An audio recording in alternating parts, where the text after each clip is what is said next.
It's a strange feeling as a fan right now. On one hand, the team just came off an incredible season, and everyone is excited about what could come next. But at the same time, the off-season has started to bring a lot of questions. Some important players might leave. Some decisions from the front office are hard to understand at first, and it leaves fans wondering what the real plan is.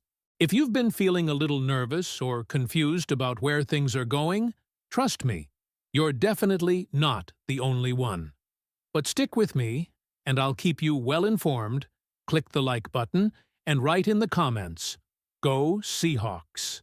Everything changed the moment that report dropped saying Rashid Shaheed and the Seattle Seahawks were nowhere close to a new deal.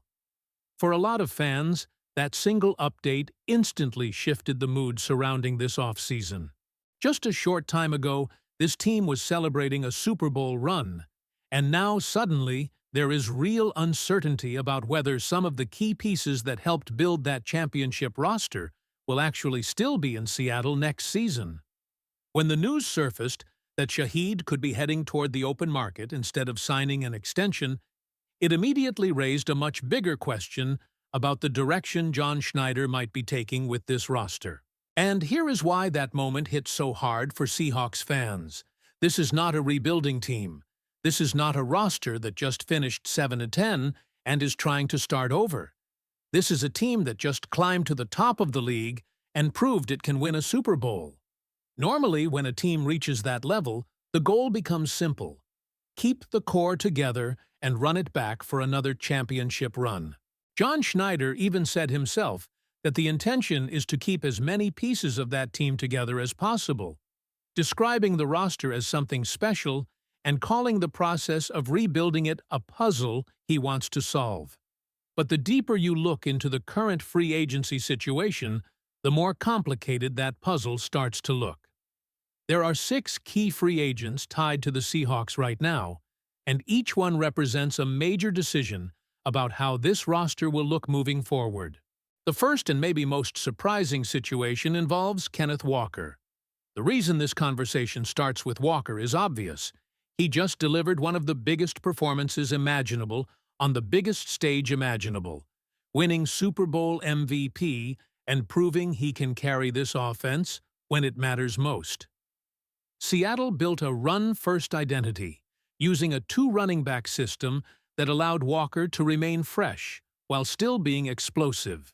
When Zach Charbonnet went down with injury, Walker stepped forward and took control of that backfield, becoming a huge reason the Seahawks were able to finish that championship run. But now comes the financial reality of the NFL. Walker is reportedly looking at a contract somewhere between $12 and $16 million per year. That number forces the front office into a difficult debate. Running backs are incredibly valuable to an offense, but the modern NFL has also shown that investing massive cap space into that position can be risky. Even elite names across the league have sparked similar debates about whether the position should command that level of salary. Walker is clearly a very good running back. The question the Seahawks must answer is whether paying that price fits into their long-term roster strategy. Then there is Rashid Shaheed, the player who sparked the entire wave of concern. Shaheed is not necessarily a classic number 1 wide receiver, but his impact goes beyond just the receiving game. His value on special teams alone makes him one of the most dynamic players on the roster. Seattle invested significant resources to acquire him, which is exactly why it feels shocking that negotiations appear to be stalled. There were even comments suggesting Shaheed wanted to remain in Seattle. Yet reports indicate his next contract could approach $18 million per year. That number changes the equation dramatically.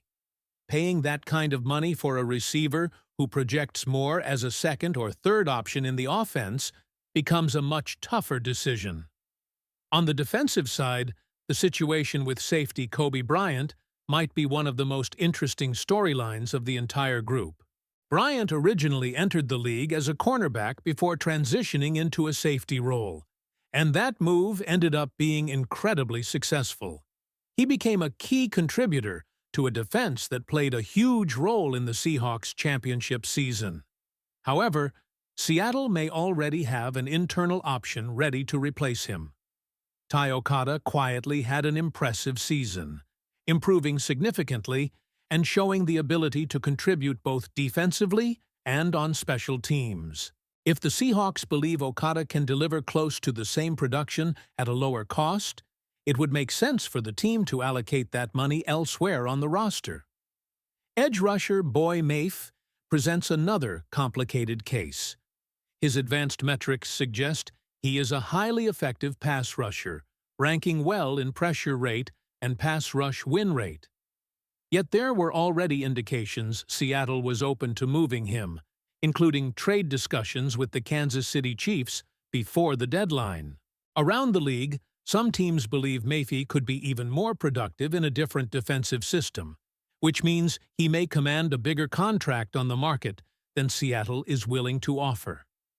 The cornerback situation adds even more intrigue. Rick Woolen remains an extremely talented defensive back with the size and athleticism teams love at the position. However, his statistical production has gradually declined since his explosive rookie season. At the same time, the Seahawks already have Devin Witherspoon firmly established as their CB1. If Woolen receives offers that reflect top-tier cornerback money, Seattle has to decide whether paying that price for a second corner fits their defensive structure. And finally, there is Josh Jobe, whose story might be the most inspiring of them all. Jobe emerged from relative obscurity and fought his way into becoming a legitimate contributor on the defense. Throughout the season, he battled Woolen for the CB2 role and delivered several key plays along the way. Because he has not earned major money yet in his career, this could be his opportunity to secure a much larger contract somewhere in the league. At the same time, his familiarity with Mike Macdonald's system might make him one of the more realistic candidates to return. When you list all 6 names together, Kenneth Walker, Rashid Shaheed, Kobe Bryant, Boy Mayfe, Rick Woolen, and Josh Jobe, it suddenly becomes clear why the Seahawks offseason feels so uncertain right now. At first glance, it almost sounds terrifying to imagine losing that much talent from a Super Bowl roster. But when you examine the financial side of each situation, you can also start to see the logic behind what John Schneider might be doing. If every one of these players truly reaches the contract numbers being discussed, the Seahawks may simply be choosing discipline over emotion, trusting that they can replace production while keeping the long-term roster healthy. And that leads to the real question hanging over this entire offseason. Seahawks fans might not see the full plan yet, but John Schneider has built a reputation for making the right move, more often than not. So as free agency approaches and these decisions start unfolding, the big debate becomes simple.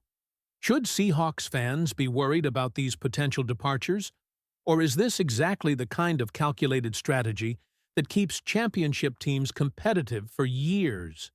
What do you think about the possibility of Seattle letting several of these key players walk in free agency? Everyone is trying to figure out what the Seattle Seahawks are doing right now, because when you look at the list of potential free agent departures, it almost feels impossible that a team fresh off a Super Bowl championship would even consider letting this many contributors walk away. But the more you step back and analyze each situation individually, the clearer it becomes that John Schneider might be executing a much bigger long-term strategy that most fans simply cannot see yet. Take Boy Mayfe, for example. On the surface, letting a productive edge rusher hit the open market sounds like a dangerous move for a defense that relied heavily on pressure throughout the championship season. Mayfe's numbers in recent seasons show a player who consistently generated quarterback pressures, hits, and solid pass rush win rates. Those advanced metrics are exactly the type of numbers that front offices around the league value heavily, which means there is almost certainly going to be a competitive market for him once free agency officially opens. But that also explains why Seattle may be comfortable stepping away. There were already signs that the organization was willing to move on, including the fact that they nearly completed a trade involving Mayfield with the Kansas City Chiefs before the deadline. That tells you something important about how the Seahawks view this situation internally. They clearly respect his talent, but they may not see him as a long-term piece worth the contract he is likely to receive. Instead, the Seahawks could be planning to redirect those resources toward either another established pass rusher or potentially a major trade that reshapes the defensive front.